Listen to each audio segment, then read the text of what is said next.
Well, a few hours later, this is what it's going to look like.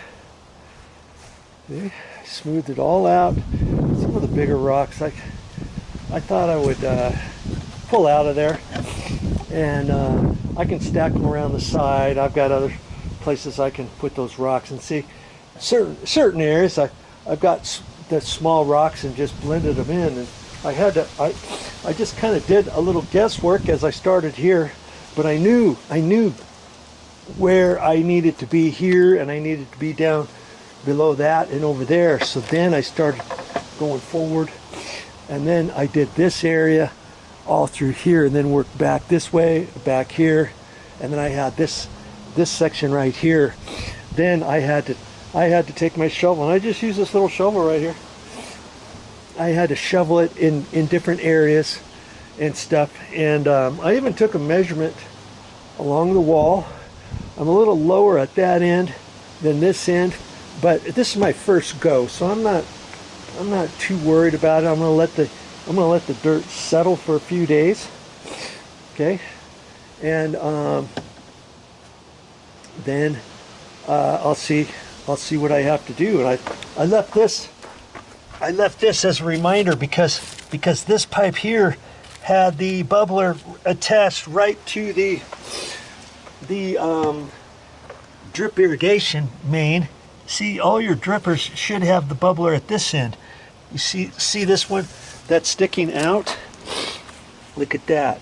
Nothing there, because the bubbler, they attached right to the 3/4 inch drip irrigation line. So that'll remind me next time I'm out here, I'll have to pop that off and then just put a coupling in there, and then take the bubbler for the time being, just put it at the end. And I'll have to redo the other bubblers later, after I get everything planted. So see, I know pretty much where, well, I got all the bubblers up, so I've got a really good idea where the main is, and in order to put plants and bushes and that kind of stuff. And that's it. That's all I'm doing today.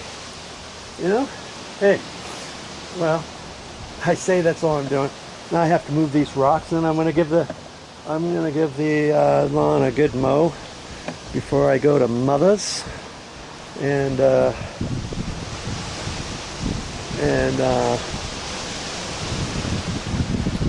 it'll look real nice until I come back. When I come back, I'm going to start working on these landscape lights. I'm going to have to talk to my wife. Man, she got 8 new ones, and they look really nice too. And I think they're a bronzy color. And I mean, we could have went with a chocolate brown. See how our gate is brown? There's a doorknob on there that's brown, and the shutters are brown. Different rocks in here are brown, and so we could have used dark brown landscaping lights or anodized bronze, and that's kind of what it is. And I'm anxious to put those in. So I'll see you next time.